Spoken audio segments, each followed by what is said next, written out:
Мне всегда было интересно получить опыт где-то в месте, отличном от моего родного города. Я поступила на биолого-географический факультет, на специальность биология, здесь, тогда еще в Якутском государственном университете. И за годы обучения, в общем-то, в меня очень многое вложили мои учителя, мои педагоги.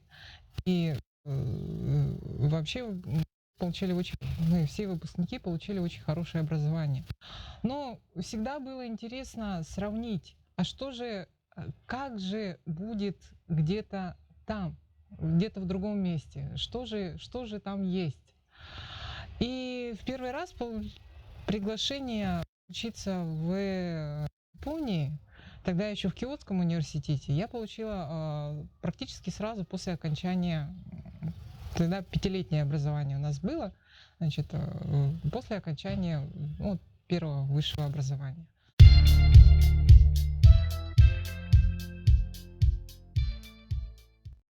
Ну, на тот момент я познакомилась с профессором Сугимото, и так сложилось, что вот жизненные обстоятельства и с нашей стороны, и с их стороны как-то вот не очень располагали к поездке. А мы встретились снова, и на тот момент так получилось, что как раз такие возможности и с нашей стороны, и с японской стороны, они вот совпали.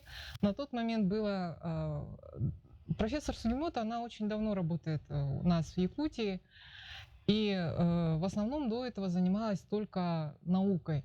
И к моменту, когда мы встретились второй раз, у нее было желание начать совместную работу в области образования. И так уж получилось, что я вот оказалась такой вот первой ласточкой. Это было в 2008 году.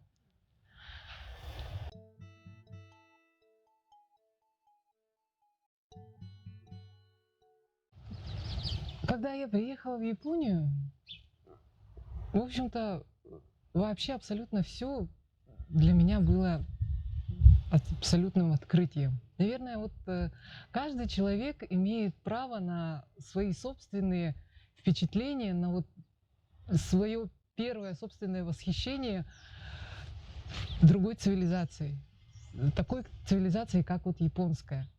Потому что когда я уезжала, я не знала абсолютно ничего. Тогда у нас связи были довольно такие немногочисленные, и информации было довольно мало. И, собственно, я имела очень плохое представление, где же я окажусь. Но единственное, что все были вокруг люди знакомые, те, кто туда ездил уже до меня, и те, кто меня там ждал. Поэтому как-то вот это было как шагом в пропасть. И первое впечатление это, конечно, было вау. Это было просто вау. Вот это вот все, что меня окружало, все, где я оказалась, вот все эти немыслимые на тот момент технологические вещи, о которых мы вот только какие-то, ну, слухи просто какие-то доходили, что оно там есть. Вот оно вот это вот все сразу как-то махом навалилось, и это было, да. Но не только и не столько технологичность, сколько меня впечатлила тогда сама культура и сама цивилизация. Японская атмосфера вот этого вот японской культуры. Насколько она самобытна, то, насколько она ярко отличается от всего того, что до этого, ну, в той или иной мере мы видели, оно, конечно, очень, очень сильно впечатляет.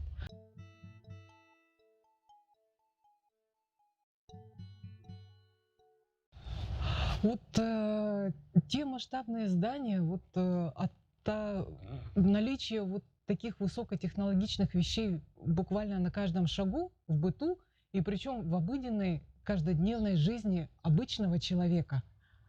То есть оно окружает абсолютно везде. просто вот в каждую минуту, каждую секунду.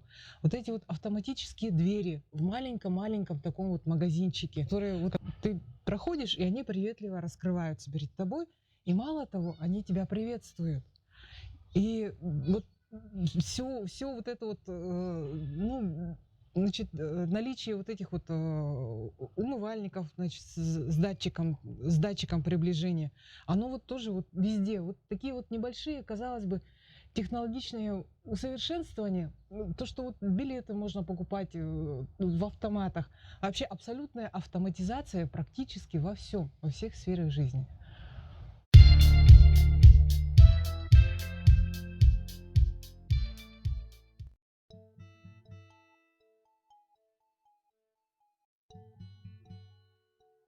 Ну вот такой вот период эйфории его еще называют, когда значит, осуществляется вот это вот привыкание к новой среде, оно все замечают, те, кто более-менее какое-то продолжительное время живет, что оно длится вот примерно 3 месяца. И после 3 месяцев вот такой вот практически непрерывной эйфории наступает уже время, когда нужно привыкнуть к этой жизни и к этой среде. И что меня больше всего поразило, это такие вот некоторые связи, некоторые параллели, которые очень близки, наверное, к нашей культуре. Когда мы стали привыкать и разбираться вот в окружающем меня мире, там, в Японии, меня больше всего поразило то, насколько вот в каких-то мелочах обыденной жизни это похоже на то, чем могла бы быть, наверное, наша цивилизация.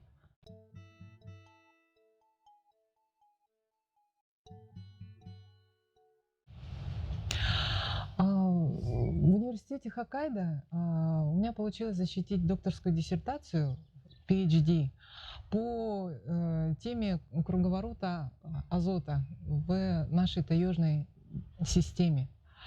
Эта тема диссертации мне была близка, потому что, в общем-то, она была про якутскую экосистему. И что больше всего меня, как сказать, вдохновило, и за что я очень благодарна своим учителям, за то, что у нас действительно очень хорошее, оказывается, качество образования и уровень науки. За это я очень благодарна своим педагогам, своим учителям, особенно за то, что я не чувствовала себя какой-то выбивающейся из общего, из общества в одном из ведущих университетов мира.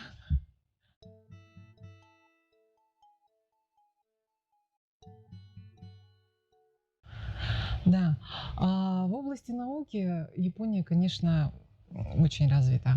В том плане, что они очень эффективно, так как они очень привыкли к присутствию высоко такой вот специфичной техники вообще везде абсолютно, поэтому вот доступность оборудования, использования вот этого вот всего, у них отношение такое, что оборудование, оно никогда не стоит просто так, оно используется круглые сутки, буквально круглые сутки.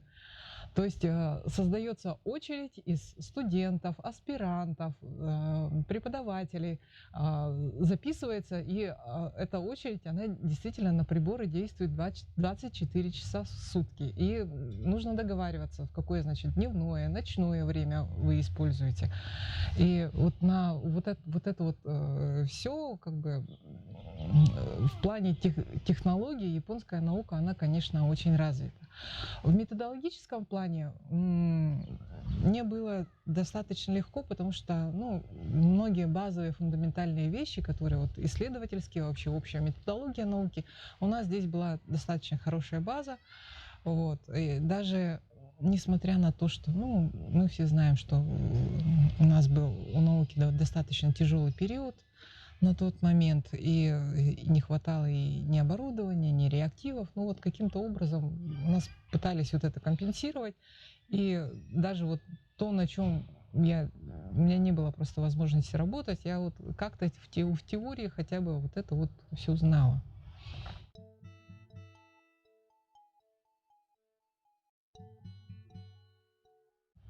Ну, на момент моего обучения в Японии я была немножко необычным студентом, потому что перед тем, как стать студентом там, я побыла преподавателем здесь, в Якутске. Поэтому на систему образования, вот каким образом устроена система образования, система науки, у меня была небольшая фора, и я могла посмотреть не только со стороны как студента, а вот немножко со стороны как человек, у которого есть уже небольшой опыт вот, работы в этой системе. Конечно, они используют передовые технологии и в плане методологии обучения, и в плане менеджмента. То есть каким образом вот это вот все устроено, что такое вот эти вот центры компетенций, что такое, зачем создаются вот эти центры, каким образом они друг с другом взаимодействуют, центры коллективного пользования. То есть у меня была возможность посмотреть на работу вот этих вот центров как бы изнутри. И в том числе с точки зрения и пользователя, ну и, наверное, в общем-то, ко мне относились очень хорошо. И этому тоже очень благодарна. От меня не скрывали, каким образом все это работает, какие там плюсы, какие минусы. Подробно объясняли, как вот эти вот системы функционируют, зачем это так сделано и какие цели они преследуют. В общем-то, считаю, что в этом смысле у меня очень такой вот положительный опыт сложился.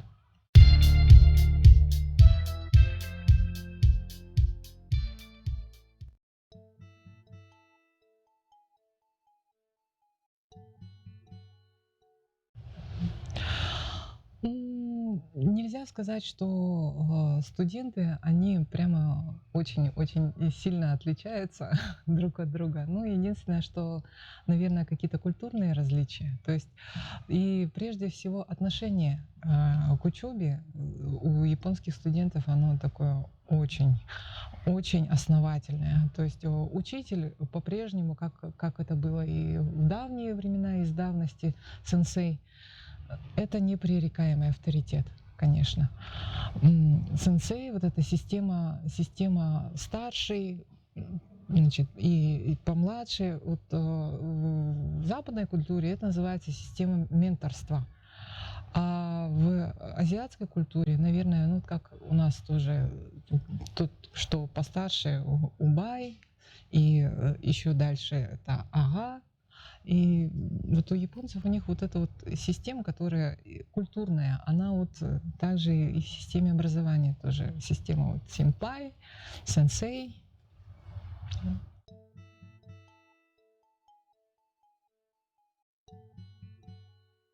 В настоящее время я работаю в Якутском научно-исследовательском институте сельского хозяйства. И в начале этого года, буквально вот перед началом этой вот мировой пандемии по коронавирусу, у нас была возможность съездить в Японию на несколько крупных мероприятий и провести большое количество встреч с заинтересованными сторонами. Конечно, наша Якутия, наш регион, арктическая зона, они вызывают такой очень живой интерес у исследователей во всем мире, и особенно у японцев. Это мы слышали каждый раз, на каждой встрече, о важности наших связей научных в сфере науки и образования.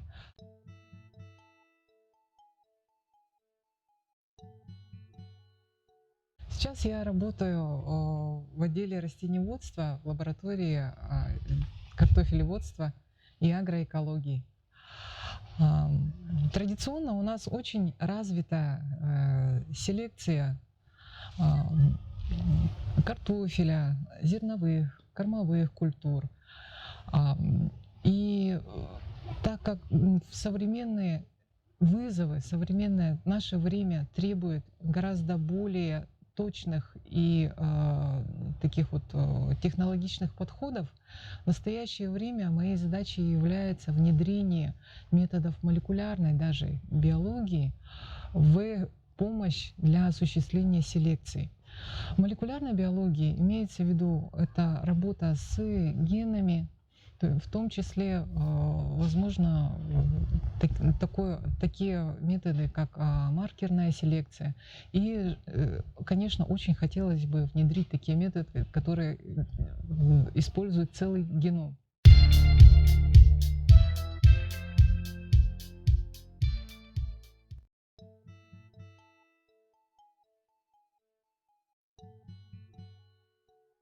Японская культура, будучи, возможно, азиатской культурой, она очень близка вот по характеру отношений,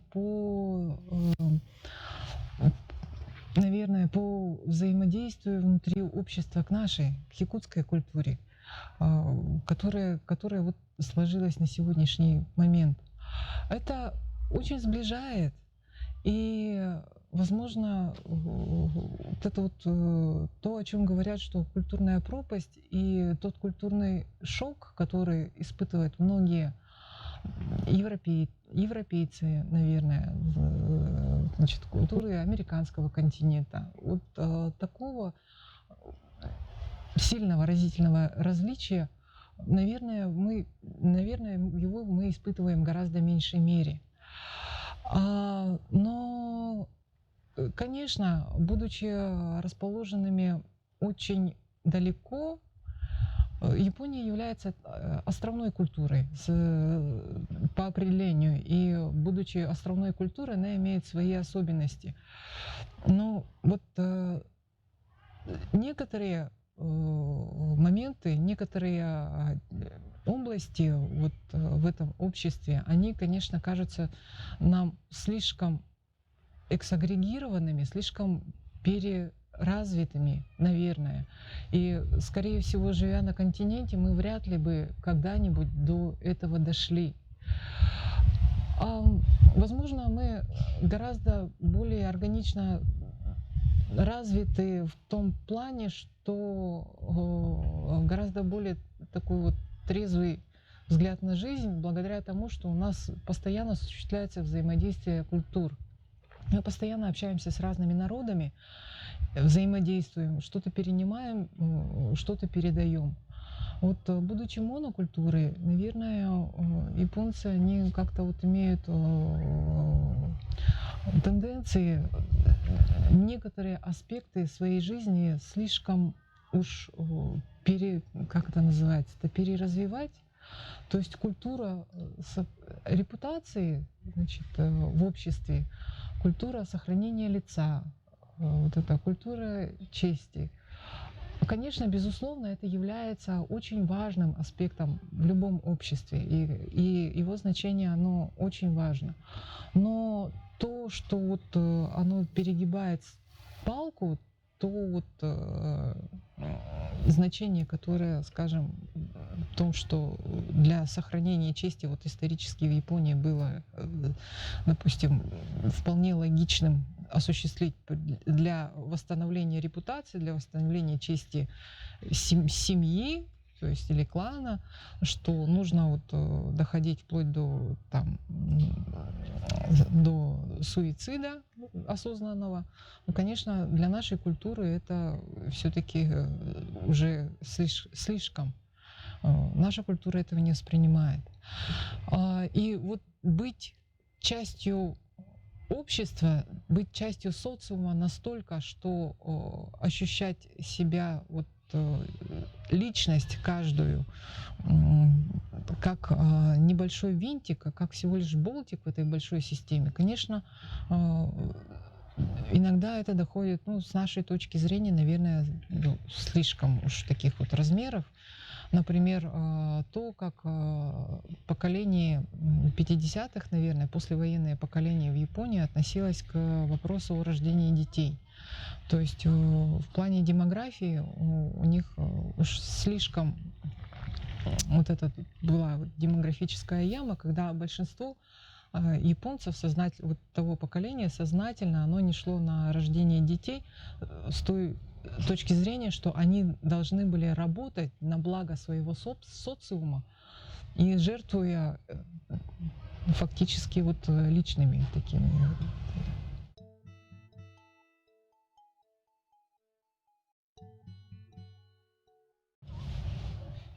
Очень важным в японской культуре является сохранение национальных традиций культурных.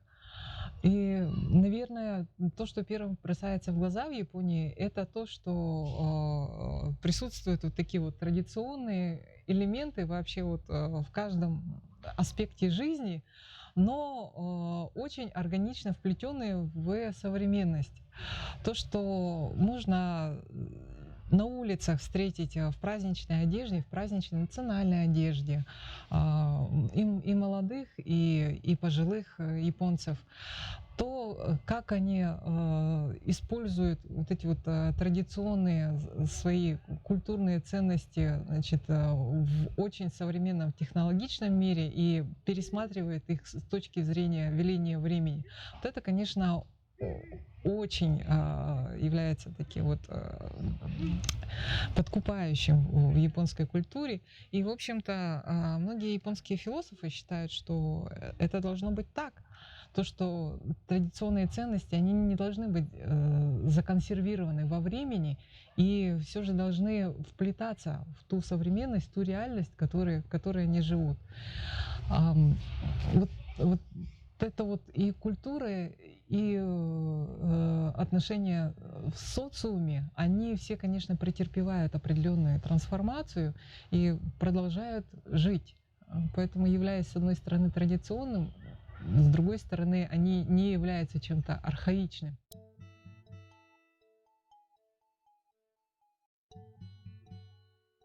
Этот слоган «Душа Японии, ум Запада», он продолжает жить до сих пор. Он является до сих пор актуальным. Но пока что на сегодняшний момент многие обозреватели, многие философы тоже признают, что в какую сторону Япония должна двигаться сегодня. Пока что оно вот немножко встало. Пока что наблюдается вот такой вот небольшой кризис. Куда двигаться дальше? Конечно, буквально вот за последние десятилетия очень стало сильно заметно, что Япония, она очень открылась, и, возможно, она подвержена вот этим вот глобализации, как и все культуры во всем мире. Очень сильно намечены тенденции американизации, когда японцы пытаются найти себя и выразить себя в виде, вот, пытаясь примерять на себя какие-то вот другие культуры, частички культуры, но по-прежнему, будучи очень такой вот основательным, будучи очень базовой внутри общества, по-прежнему японские традиционные ценности, они продолжают являться основой.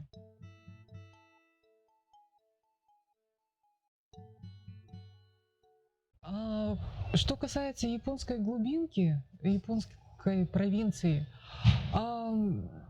уклад традиционной жизни в Японии, японской провинции, он по-прежнему, несмотря на всю технологичность, он остался прежним. То есть вот этот неспешный образ жизни, какие-то вот традиционная такая вот японская деревенская культура, она все еще живет. Но, конечно, все признают, что урбанизация это опустошительное явление, которое притягивает молодежь в большие города. То есть, несмотря на то, что провинция японская, она очень развита в плане инфраструктуры, в плане, то есть там вот железная дорога, прекрасные автомобильные дороги, они связывают практически все деревни, они покрывают всю провинцию. Там доступный интернет, там хорошие инженерные структуры, но тем не менее образ жизни городской, он продолжает притягивать молодежь, и многие деревни, они, конечно, тоже запустевают. Поэтому, наверное, вот то предположение, что только технологизация, только вот какая-то вот только вот устройство быта, оно может решить вот эти вот проблемы опустения сельских территорий. Возможно, оно не является единственно верным. То есть нужно что-то еще, что-то дополнительно, что может быть, что может существенно повлиять на вот этот вот уклад.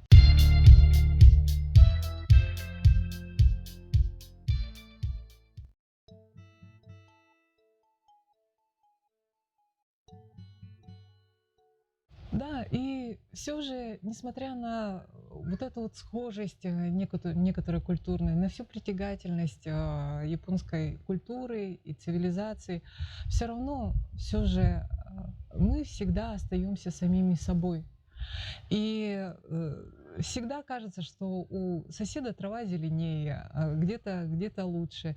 Например, японская молодежь, она тинейджеры, они в основном болеют тем, что они пытаются быть американцами. У них вот это очень популярно.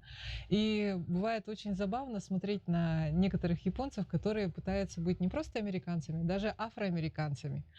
И, конечно, если они очень стараются, и все же, когда прикладываешь некоторые усилия, все равно в результате получается что-то.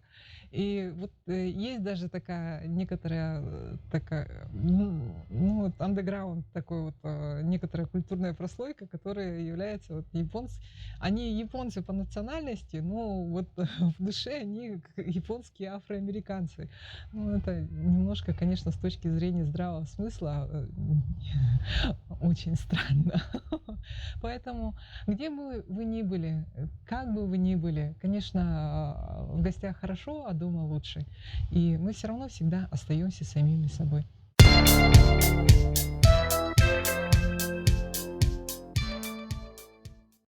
Уважаемые зрители, этот небольшой видеосюжет, посвященный рефлексии над японской культурой со стороны нашей якутской культуры, является весьма актуальным.